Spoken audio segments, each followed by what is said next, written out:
Naxalism. Urbanites are ruling the nation. Even several Union of India Council is oblivious of these provisions under the Constitution. How do you read this comment of his? Take a short break. Next when we come back, we'll discuss more on this issue. Stay tuned.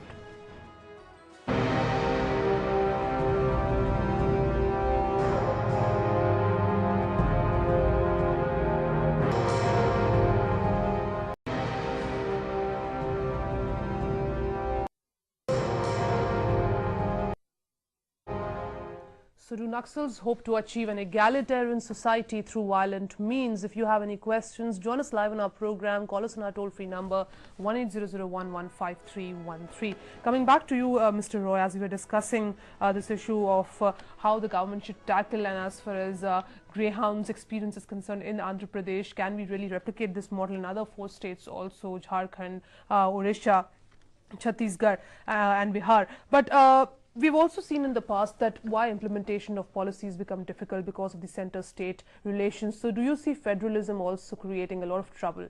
Yes, the problem of Naxalism, everybody says, is one of the most serious security problems this country is facing. But yet it's very tragic when Mr. Chidam is working, yeah. But it can't happen overnight. It can't happen overnight. One to have a monumental patience. True, one has to have a monumental patience to tackle this issue. I have a caller with me now from Patna. Yes, sir, please ask your question. Ma'am, I have 2 questions. Can I ask my question? Yeah, please.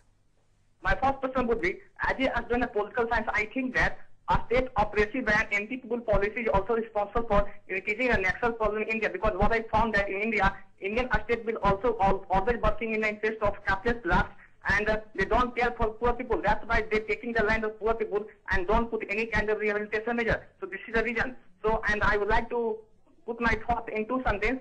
सिर्फ हंगामा खड़ा करना मेरा मकसद नहीं, मैं ये चाहते हैं कि saying that powers coming from the gun. So do you agree with this concept or not? Thank you, ma'am. Okay, thank you very much. Mr. Roy, you'd like to comment 2 questions he asked, as we were discussing earlier also, that the way state has taken care of these people, be it the tribals, be it the forest dwellers, they have not addressed their needs, and that's one reason that now when we are seeing Naxal violence rising, it is the state which is responsible. State has stoked this violence. And secondly, the way Naxals are responding, is violence an appropriate way? Because you heard the former Home Minister saying time and again that why they cannot be part of the parliamentary democracy. Why cannot they come for elections and then ask themselves whether they have good support base or not? Well, let me answer the second question first. You see, the fact of the matter is that violence is the creed of the Maoist, and obviously, you know, we cannot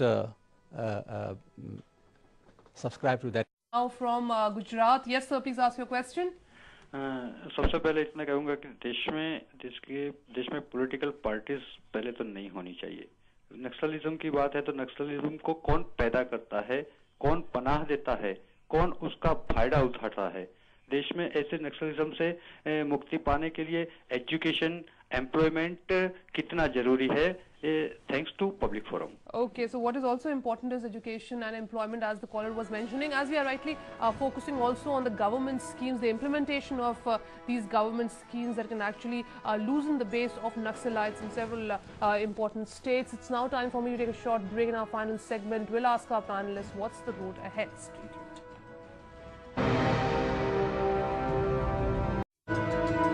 Welcome back. You're watching Public Forum. In our final segment, we'll discuss more on Naxal violence. Stay with us. And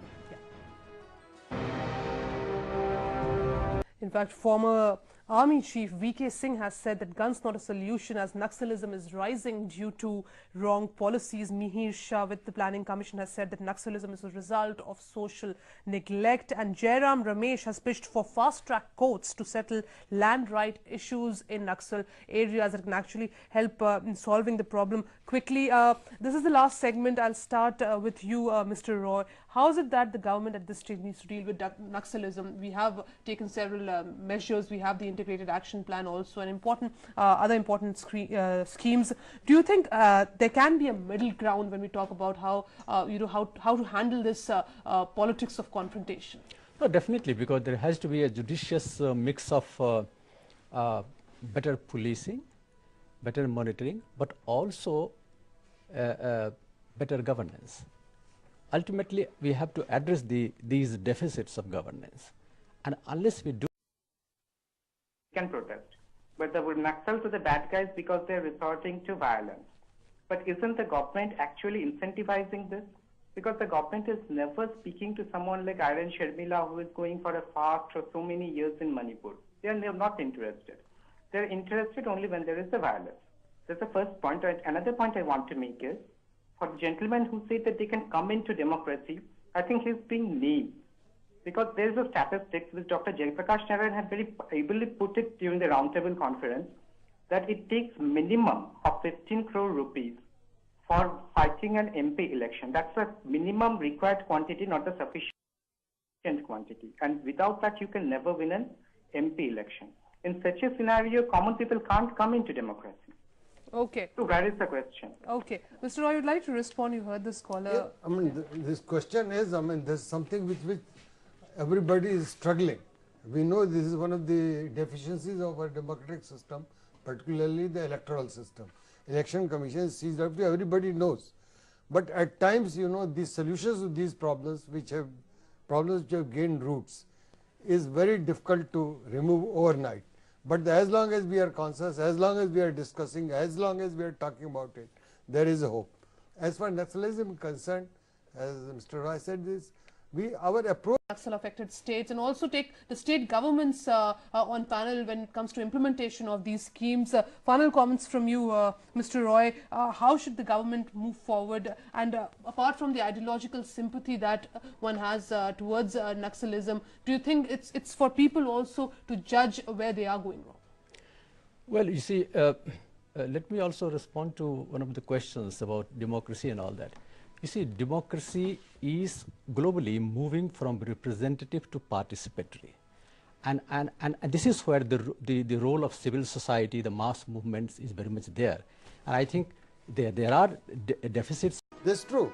Effect is taking place, but as I said earlier, you have to persevere and not let your focus wander. Right, not it let has to be, and it will take time, a lot of time. Right, so the important thing is that the government must keep its focus alive and should focus more on the plans it has and not to allow Naxals having popular appeal. This is something which the government needs to focus on. Completely out of time. Thank you very much, Mr. Roy, Mr. Raman, and Mr. Roy again for joining us in this program. And that's all we have for you in this edition of Public Forum. Thank you very much for watching. Namaskar.